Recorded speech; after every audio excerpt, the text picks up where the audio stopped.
আসসালামু আলাইকুম dear viewers, আশা করি আপনারা সবাই ভালো আছেন। আজকের এই ভিডিওতে আমরা একটি ফর্মুলা শিখব।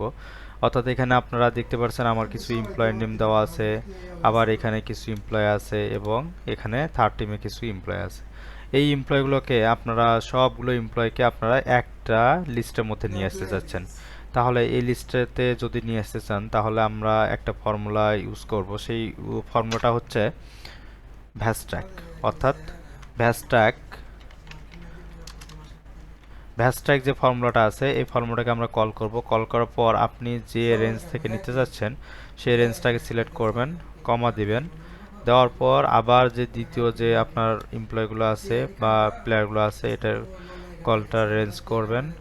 এরপর আবার যে তৃতীয়টা আছে এটাকে আপনি সিলেক্ট করবেন। সিলেক্ট করার পর কিবোর্ড থেকে ইন্টার দেবেন।